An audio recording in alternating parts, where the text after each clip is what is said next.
പക്ഷേ primary ഫോണായിരുന്ന iPhone സെക്കൻഡറിയിലേക്ക് മാറ്റേണ്ട ഒരു അവസ്ഥയിലേക്ക് വന്നു. അതാണ്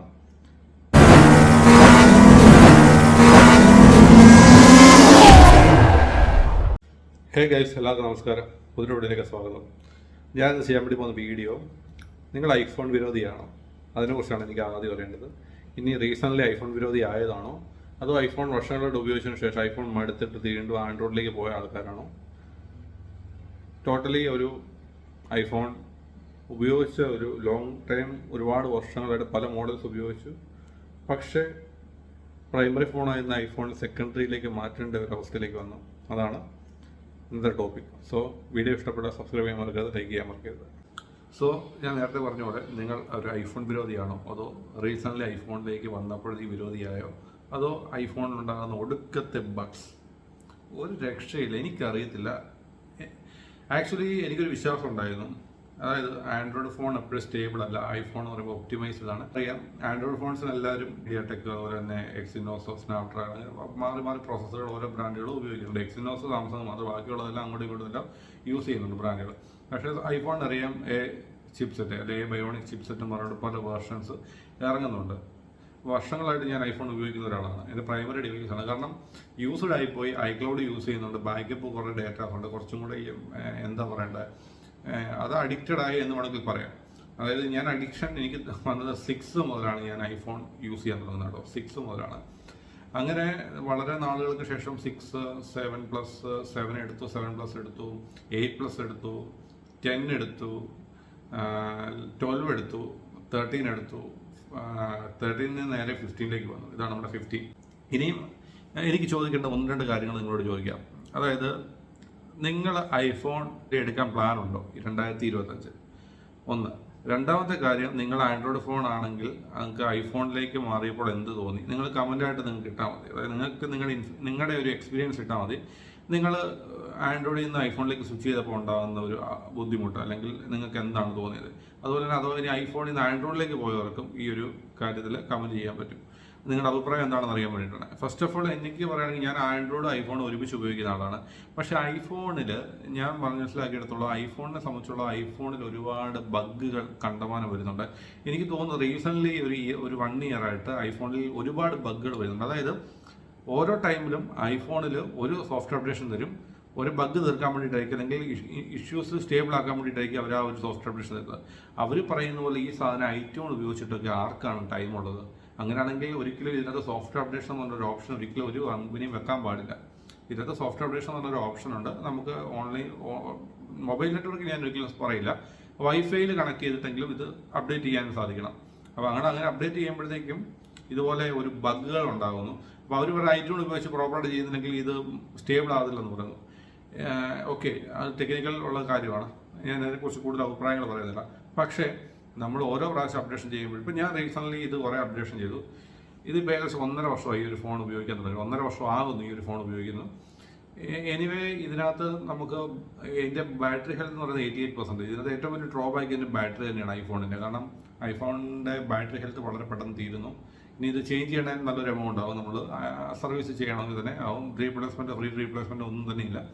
നിലവിൽ ഗ്രീൻ ലൈനോ അങ്ങനെയുള്ള പ്രശ്നങ്ങളൊന്നും ഐഫോണിൽ എനിക്ക് വന്നിട്ടില്ല ഇതുവരെയായിട്ടും. ഇനി വരുമോ ഇല്ലയോ എന്നുള്ള അറിയത്തില്ല. എനിവേ, ഐഫോണിനെ കുറിച്ച് ഞാൻ പറയുമ്പോഴത്തേക്കും പണ്ടൊരു വിശ്വാസം ഉണ്ടായിരുന്നു. ഞാൻ നേരത്തെ പറഞ്ഞ പോലെ ഐഫോൺ എപ്പോഴും ഒരു സ്റ്റേബിൾ ആയിരിക്കും. പക്ഷേ കഴിഞ്ഞ കുറച്ച് നാളുകളായിട്ട് എൻ്റെ ഫോൺ ഹാങ് ആവുന്നുണ്ട്. ഞാൻ റീസ്റ്റാർട്ട് ചെയ്യേണ്ട ഒരു സിറ്റുവേഷൻ വന്നിട്ടുണ്ട്. പലപ്പോഴും ആൻഡ്രോയിഡ് ഫോണുകളാണ് നമ്മൾ ഇങ്ങനെ റീസ്റ്റാർട്ട് ചെയ്യേണ്ടി വരുന്നതും, അല്ലെങ്കിൽ ഓരോരോ ഇഷ്യൂസ് വരുന്നത്. പക്ഷേ ഐഫോണിന് ഉണ്ടാകുന്ന അടിക്കടി ഉണ്ടാകുന്ന അപ്ഡേഷൻസ്, ഇവർ തരുന്ന അപ്ഡേഷൻസ് കൊണ്ട് തന്നെ കൂടുതൽ പ്രശ്നങ്ങൾ വഷളാകുകയാണ് ചെയ്യുന്നത്. അപ്പോൾ എനിക്ക് തോന്നിയൊരു കാര്യം, ഒരു സ്റ്റേബിൾ അപ്ഡേഷൻ ഇതുവരെയായിട്ടും പ്രോപ്പറായിട്ട് അവർ ചെയ്യുന്നില്ല. അത് സ്റ്റേബിൾ ചെയ്താലും ചിലപ്പോൾ ചിലതിനൊക്കെ ബഗ്ഗുകൾ വരുന്നു, ചില ആപ്ലിക്കേഷൻസ് പ്രോപ്പറായിട്ട് വർക്ക് ചെയ്യില്ല, വാട്സാപ്പ് സ്റ്റക്കായിട്ട് നിൽക്കുന്നു. ഈ കഴിഞ്ഞിടയ്ക്ക് എൻ്റെ യൂട്യൂബ് സ്റ്റുഡിയോ അല്ലെങ്കിൽ യൂട്യൂബ് ഇനി സ്റ്റക്കായിട്ട് നിൽക്കുന്ന സിറ്റുവേഷൻ ആയിരുന്നു. അതിനിടയ്ക്ക് എന്തോ പറയുന്നുണ്ടായിരുന്നു, യൂട്യൂബിൽ ഐഫോണിൻ്റെ എന്തോ പ്രശ്നമായിട്ട് അപ്ഡേഷൻ്റെ ഭാഗമായിട്ട് ഇങ്ങനെ ഒരു വിഷയം ഉണ്ടായി. റീസെൻ്റ്ലി ഒരു അപ്ഡേഷൻ ചെയ്തു, എന്നിട്ടും രക്ഷയൊന്നുമില്ല. ഹീറ്റിംഗ് ഉണ്ടാകുന്നുണ്ട്. ഇപ്പോൾ 88% ഈ ബാറ്ററി ഹെൽത്ത് നിൽക്കുന്നത്.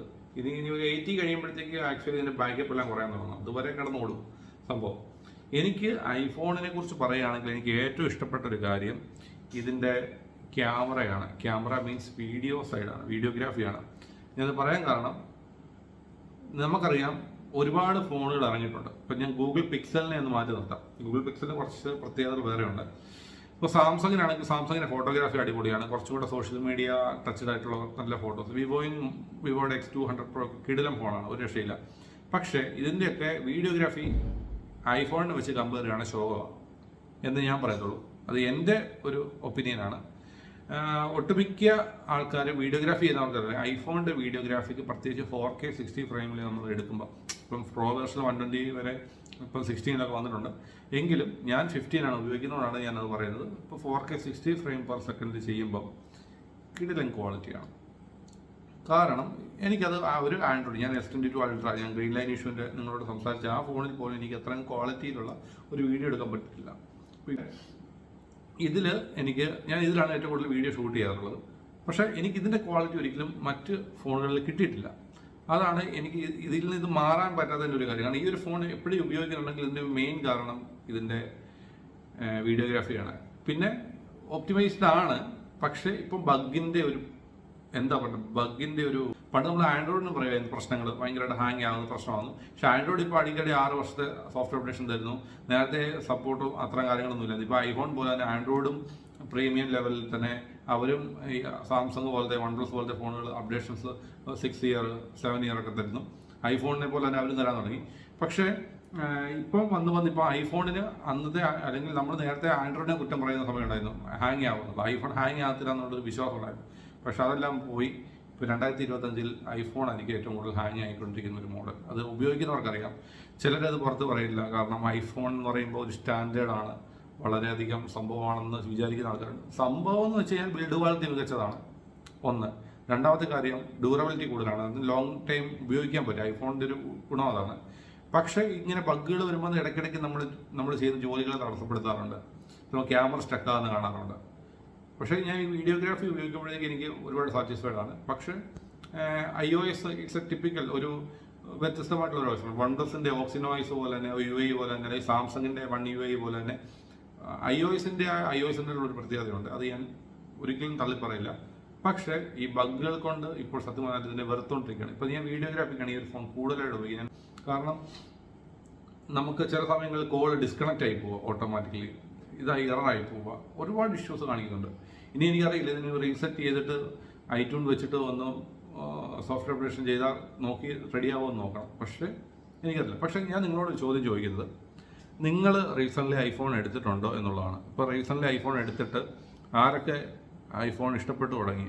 ഇപ്പോൾ 2025 ഒരുപാട് ആൾക്കാർ ഐഫോണിലേക്കൊക്കെ പുതിയ രീതിയിൽ വരുന്നുണ്ട്, ആൻഡ്രോയിഡിൽ നിന്ന്. എന്നാൽ കുറേ ആൾക്കാർ അതുപോലെ തന്നെ ഐഫോണിൽ നിന്ന് ആൻഡ്രോയിഡിലേക്ക് തിരിച്ചു പോകുന്നുണ്ട്. അപ്പോൾ ഇതിങ്ങനെ ഇടയ്ക്കിടയ്ക്ക് ഫ്ലക്ച്വേഷൻസ് നടന്നുകൊണ്ടിരിക്കും.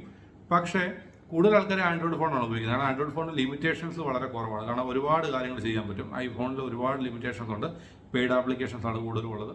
പ്രോപ്പറായിട്ട് നമുക്കില്ല. ഒരു ജസ്റ്റ് ഒരു വീഡിയോഗ്രാഫിയോടെ ഫോട്ടോ എടുക്കുന്നതിന് മോശമില്ല. എങ്കിലും എനിക്ക് ഏറ്റവും ഇഷ്ടപ്പെട്ടത് ഇതിൻ്റെ വീഡിയോഗ്രാഫിയാണ്. പിന്നെ എന്താ പറയേണ്ടത്, വാല്യൂ ഫോർ മണി ആണെന്ന് ചോദിച്ചു കഴിഞ്ഞാൽ വാല്യൂ ഫോർ മണി എന്ന് പറയുന്നത് ഇറ്റ്സ് ഡിപ്പെൻസ്, ഓരോരുത്തരുടെ ബഡ്ജറ്റ് അനുസരിച്ചാണ്. ഇപ്പം ഞാൻ എപ്പോഴും ബേസ് മോഡൽസാണ് എടുക്കുക. അതായത് 15. ഞാൻ പ്രോ സീരീസിലേക്ക് ഇതുവരെ പോയിട്ടില്ല. പ്ലസിലേക്ക് പോയിട്ടുണ്ടെങ്കിലും പ്രോ സീരീസിലേക്ക് പോയിട്ടില്ല. കാരണം ഇനി അത്രയും വെർത്താണെന്ന് എനിക്ക് തോന്നിയിട്ടില്ല. കാരണം നമുക്ക് ബേസിക്കായിട്ടുള്ളൊരു ഷൂട്ട് ചെയ്യാനുള്ള ഒരു 4K 60 ഫ്രെയിമിൽ എടുക്കാനുള്ള സെറ്റപ്പ് ഇതിലുണ്ട്. അപ്പോൾ പിന്നെ എനിക്ക് പ്രോ വെർഷനിലേക്ക് പോയി അത്രയും പൈസ, ഒരു 1.5 ലക്ഷം രൂപ മുടക്കി കഴിഞ്ഞാലും ബാറ്ററി ഹെൽത്ത് ഡൗൺ ആവും. 75,000 മുടക്കി കഴിഞ്ഞാലും ബാറ്ററി ഹെൽത്ത് ഡൗൺ ആവും. ചെറിയ ചെറിയ വ്യത്യാസങ്ങളും കാര്യങ്ങളും ഉണ്ടെന്നേ ഉള്ളൂ. പക്ഷേ ഒരു ബഡ്ജറ്റ് നോക്കുന്നവർക്കും ഐഫോൺ എടുക്കാൻ പ്ലാൻ ഉള്ളവർക്ക് എപ്പോഴും ബേസ് മോഡൽസ് ആണ് നല്ലത്. ഇപ്പം 16E ഇറങ്ങി, അതും കുഴപ്പമില്ല എന്ന് തോന്നുന്നു. ആ ഫോണും ഒരുപാട് സെല്ലിംഗ് നടക്കുന്നുണ്ടെന്ന് പറയുന്നത് കേട്ടു.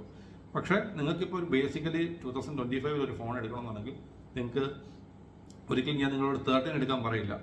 നിങ്ങൾ ഒന്നുകിൽ 14 എടുക്കാം, അല്ലെങ്കിൽ നിങ്ങൾക്ക് 15 എടുക്കാം, അല്ല 16 16E എടുക്കാം. ഇതായിരിക്കും ഏറ്റവും ബെറ്റർ ഓപ്ഷൻ. അതിന് പുറകോട്ടുള്ള ഒരു സംഭവം എടുക്കരുത്. കാരണം ഒന്നാമത്തെ കാര്യം ഇതിപ്പോൾ 15 എന്ന് പറയുമ്പോൾ തന്നെ ഒരു പുതിയ വേർഷനാണ്. 16 മുമ്പ് ഇറങ്ങി മുമ്പ് ഇറങ്ങി മോഡൽ. ഇതിന് പോലെ ബഗ്ഗുകൾ കൊണ്ട് ഒരു രക്ഷയില്ല. സത്യമായി ചില സമയത്ത് നമുക്ക് വെറുതെ പോകുന്ന ഒരു സിറ്റുവേഷൻ ഉണ്ട് ഒരു ഫോണിന്. പക്ഷേ ചില പോസിറ്റീവ് തിങ്ങുണ്ട്. ഇപ്പോൾ ഏത് നെഗറ്റീവും പോസിറ്റീവും ഏത് പ്രൊഡക്റ്റിനും ഉണ്ട്. പക്ഷേ ചില സമയങ്ങളിൽ നമുക്ക് ചിലപ്പം നമ്മളെ വെറുതെ നമ്മൾ ഇത്രയും കാശ് മുടക്കിയിട്ട് നമുക്ക് ബഗ് സഹിക്കണം എന്നുള്ളത്. ഇപ്പം iTunes ഉപയോഗിച്ചിട്ടൊക്കെ ആർക്കാണ് ടൈമുള്ളത് ഇങ്ങനെ ചെയ്യാനായിട്ട്? അതൊന്നും ഒരു ഡീലായിട്ടുള്ളൊരു കാര്യമല്ല, അല്ലെങ്കിൽ നമുക്ക് എപ്പോഴും പ്രാക്ടിക്കലി എപ്പോഴും ചെയ്യാൻ പറ്റുന്നൊരു കാര്യമല്ല. ചെയ്യുന്നവരുണ്ടാവും. പക്ഷേ ഇപ്പോൾ ആൻഡ്രോയിഡ് ഫോൺ ഉപയോഗിക്കുമ്പോൾ എനിക്ക് ആൻഡ്രോയിഡ് ഫോൺ ഇത്രയും ബഗ്ഗുകളോ അല്ലെങ്കിൽ അങ്ങനെ പ്രശ്നങ്ങളോ എനിക്ക് ഫീൽ ആയിട്ടില്ല. കാരണം ഞാൻ നേരത്തെ പറഞ്ഞ S22 അൾട്ര ഉപയോഗിക്കുന്നുണ്ട്, A16 5G ഉപയോഗിക്കുന്നുണ്ട്, സെക്കൻഡറി ഫോണായിട്ട് ഞാൻ ഉപയോഗിക്കുന്നുണ്ട്. ഇതൊക്കെ ഞാൻ ഉപയോഗിക്കുന്നുണ്ട്. പക്ഷേ അതിലൊന്നും അത്ര ബഗ്ഗുകളോ പ്രശ്നങ്ങളൊന്നും തോന്നിയിട്ടില്ല. ഇറ്റ്സ് എ സ്റ്റേബിൾ ഫോണായിട്ട് തന്നെയാണ്. കാരണം സാംസങ് ഇടയ്ക്കിടയ്ക്ക് അപ്ഡേഷൻ തരുന്നുണ്ട്. പക്ഷേ എന്നിരുന്നാലും ഓവർ ഹീറ്റിംഗ് അങ്ങനെ ഇഷ്യൂസ് ഒന്നും എനിക്ക് തോന്നിയിട്ടില്ല. ഈ ഗ്രീൻ ലൈൻ ഇഷ്യൂ മാത്രം വന്നു, അത് കോമൺ ഇഷ്യൂ ആണ് എന്ന് പറയപ്പെടുന്നു. പിന്നെ നേരത്തെ പറഞ്ഞ പോലെ നമുക്ക് പ്രോപ്പറായിട്ട് മാറി കിട്ടിയാൽ കൊള്ളാം. പക്ഷെ ഐഫോണിന് ഇങ്ങനെ ഗ്രീൻ ലൈൻ ഇഷ്യൂ ഒന്നും വന്നിട്ടില്ലെന്ന് പറഞ്ഞാലും ബഗ്ഗുകളുടെ പെരുമഴയാണ് മൊത്തത്തിൽ. ബഗ്ഗോട് ബഗ്ഗ്. അത് എനിക്ക് മനസ്സിലാകുന്നില്ല ഇപ്പോഴും എന്തുകൊണ്ടാണെന്ന്. ഇവർ ഓരോ പ്രാവശ്യം ഓരോ സോഫ്റ്റ്വെയർ അപ്ഡേഷൻ ഇറക്കുമ്പോഴും ബഗ്ഗ് മാറാൻ വേണ്ടിയിട്ട് ഇറക്കുന്നു. പക്ഷെ ആ സോഫ്റ്റ്വെയർ ചെയ്യുമ്പോഴേക്കും അടുത്ത ബഗ്ഗ് വരും. അത് എന്തോ ഒപ്റ്റിമൈസ്ഡ് ആയിട്ടുള്ള ഒരു അല്ലെങ്കിൽ അവരുടേതായിട്ടുള്ള ഒരു ഇന്റർഫേസിൽ ഇറക്കിയിരിക്കുന്നതിൽ ഒപ്റ്റിമൈസ്ഡ് ആയിട്ടുള്ള ഒരു OS ആണ്. എന്നിട്ട് പോലും എന്തുകൊണ്ട് ഇങ്ങനെ സംഭവിക്കുന്നറിയില്ല. പലപ്പോഴും പലരും എനിക്ക് തോന്നുന്നു സെക്കൻഡ് മാർക്കറ്റിൽ ഏറ്റവും കൂടുതൽ കിട്ടുന്നത് ഐഫോൺ ആയിരിക്കും. കാരണം പുതിയ ആൾക്കാർ ഐഫോൺ എടുക്കുന്നു. പക്ഷേ ഐഫോൺ എടുക്കുന്നതിനോടൊപ്പം 1-2 മാസം കഴിയുമ്പോഴത്തേക്ക് ആൾക്കാർ അത് തിരിച്ച് റീസെല് ചെയ്തിട്ട് ആൻഡ്രോയിഡ് പ്രീമിയം ഫോണിലേക്ക് മൂവ്ന്ന് കാണാൻ പറ്റും. വളരെ പെട്ടെന്ന് തന്നെ നമുക്ക് ഒരുപാട് ഫീച്ചേഴ്സ് എൻജോയ് ചെയ്യാൻ പറ്റും. ഐഫോണിൽ ഫോട്ടോഗ്രാഫി, വീഡിയോ അല്ലെങ്കിൽ ക്യാമറ സൈഡ് മാറ്റി നിർത്തി കഴിഞ്ഞാൽ പ്രത്യേകിച്ചൊന്നും ഐഫോണിൽ നമുക്ക് എക്സ്പീരിയൻസ് ചെയ്യാനില്ല എന്നാണ് എനിക്ക് പറയാനുള്ളത്. കാരണം ഐഫോണിൻ്റെ മെയിൻ എക്സ്പീരിയൻസ് പറയുന്നത് ഐഫോണിൻ്റെ ക്യാമറ സെറ്റപ്പ് തന്നെയാണ്. അത് വീഡിയോഗ്രാഫി ആയിക്കോട്ടെ, ഫോട്ടോഗ്രാഫി ആയിക്കോട്ടെ. ഫോട്ടോഗ്രാഫി നാച്ചുറൽ ലുക്കാണ് കിട്ടുന്നത്. എന്നിരുന്നാലും ബെറ്റർ, കൊള്ളാം. പക്ഷേ പിക്സലൊക്കെ നോക്കുമ്പോഴത്തേക്കും പിക്സലിൻ്റെയൊക്കെ കിടലൻ ഫോട്ടോഗ്രാഫി ഒക്കെ കിടലാണ്. അത് അതിൻ്റെതായിട്ടുള്ള വ്യത്യാസമുണ്ട്. അതിനും അതിൻ്റെതായിട്ടുള്ള പ്രശ്നങ്ങളും പോരായ്മകളും ഉണ്ട് ഗൂഗിളിന്. എങ്കിലും ഞാനിപ്പോഴും പറയുന്നത് ഐഫോൺ എന്ന് പറയുന്നത് നിങ്ങളിപ്പോൾ ഐഫോണിലേക്ക് വരാൻ പ്ലാൻ ഉണ്ടെങ്കിൽ, ഇപ്പോൾ ഈ വീഡിയോ കാണുന്ന ആൾക്കാർക്ക് ഒരുപാട് സംശയങ്ങളുണ്ടാവും. നിങ്ങൾ ഐഫോണിലേക്ക് ആദ്യമായിട്ട് സ്വിച്ച് ചെയ്യാൻ പോകുന്ന ആൾക്കാരാണെങ്കിൽ നിങ്ങൾക്ക് ചൂസ് ചെയ്യാൻ പറ്റുന്ന ഒരു വേർഷൻ iPhone 15 16 16 ഒക്കെ ആയിരിക്കും. നിങ്ങളുടെ ബഡ്ജറ്റിലാണ് ഞാൻ പറയുന്നത്. ഒരു 60 to 70 റേഞ്ചിലാണ് നിങ്ങൾക്ക് ചെയ്യാൻ പറ്റുമെങ്കിൽ യൂസ്ഡ് ഒരിക്കലും വാങ്ങിക്കാൻ ഞാൻ റെക്കമെൻഡ് ആരെയും ചെയ്യത്തില്ല. കാരണം യൂസ്ഡ് ഐഫോൺ എപ്പോഴും ഒന്നുകിൽ നല്ല രീതിയിൽ ഉപയോഗിച്ച് നല്ല ഉപയോഗമായിരിക്കും. അതിന് ബാറ്ററി ഹെൽത്ത് ഒക്കെ ഒരു വളരെ 90 താഴെയായിരിക്കും. അങ്ങനെയുള്ളെങ്കിൽ ഒരു 90 താഴെയുള്ളതൊന്നും എടുക്കാതിരിക്കുന്നതാണ് എപ്പോഴും നല്ലതാണ്. കാരണം അതൊക്കെ ഭയങ്കര എനിക്ക് ഒറ്റ എക്സ്പീരിയൻസ് ആണ്. ഇതിപ്പോൾ തന്നെ ഒരു 1 ഇയറിന് ഇപ്പം തന്നെ ഇത് 90K പോയി. കാരണം നല്ല രീതിയിൽ ഉപയോഗിക്കും. ഞാൻ വീഡിയോഗ്രാഫി നല്ലതായിട്ട് ചെയ്യുന്നുണ്ടായിരുന്നു, അത്യാവശ്യം നല്ല രീതിയിൽ ഇത് ഉപയോഗിക്കുന്നുണ്ടായിരുന്നു. അപ്പം നമുക്കറിയാം. അപ്പോൾ ഉപയോഗത്തിൻ്റെ കൊണ്ടാണ് ഈ ബാറ്ററി ഹെൽത്ത് പെട്ടെന്ന് കുറയുന്നത്. നമ്മൾ ഇടയ്ക്കിടയ്ക്ക് ചാർജ് ചെയ്യുക, പെട്ടെന്ന് ഇത് വീഡിയോ ഒക്കെ എടുക്കും, പെട്ടെന്ന് ചാർജ് ഇറങ്ങിപ്പോവും. പിന്നെ നമ്മൾ ചാർജ് കുത്തിയിടും, കുറച്ച് കഴിയുമ്പോൾ ഒരു 50% വീണ്ടും എടുത്ത് ഷൂട്ട് ചെയ്യും. അങ്ങനെയൊക്കെ ചെയ്തതാണ് ഇതിൻ്റെ ഒരു ബാറ്ററി ഹെൽത്ത് കുറയുന്നത്. പക്ഷെ നമുക്ക് ഉപയോഗിക്കാൻ പറ്റത്തില്ലോ. അപ്പോൾ അതുകൊണ്ട് തന്നെ ഞാൻ പറഞ്ഞു വന്നത് എന്താണെന്ന് വെച്ചാൽ, നിങ്ങൾ ഐഫോണിലേക്ക് പോകാൻ പ്ലാൻ ഉണ്ടെങ്കിൽ ബേസ് മോഡൽസ് ആദ്യം നോക്കുക. അതുകൊണ്ട് നിങ്ങളിപ്പോൾ ഒരു ഫോട്ടോഗ്രാഫി, വീഡിയോഗ്രാഫി ഞാൻ മെയിൻലി പറയുന്നത് വീഡിയോഗ്രാഫി എന്നുള്ള പർപ്പസിലേക്കാണെങ്കിൽ നിങ്ങൾക്ക് ഐഫോൺ തീർച്ചയായും പോകാം. അല്ല എന്നുണ്ടെങ്കിൽ നിങ്ങൾ ആൻഡ്രോയിഡിൻ്റെ ഏതെങ്കിലും പ്രീമിയം ലെവലിലേക്ക് പോകുന്നത് തന്നെയായിരിക്കും നല്ലത്. കാരണം അത് എല്ലാവർക്കും ദഹിക്കത്തില്ല. ഈ ഒരു ഐഫോണിൻ്റെ കുറച്ച് കാര്യങ്ങൾ ഇഷ്ടപ്പെടത്തില്ല, എന്നാൽ ഇഷ്ടപ്പെടുന്ന ചില കാര്യങ്ങളുണ്ട്. സോ ഈ വീഡിയോ ഇഷ്ടപ്പെടുന്നു വിചാരിക്കുന്നു. സബ്സ്ക്രൈബ് ചെയ്യാൻ മറക്കരുത്, ലൈക്ക് ചെയ്യാൻ മറക്കരുത്. എബിൽ സൈനിങ് ഓഫ്.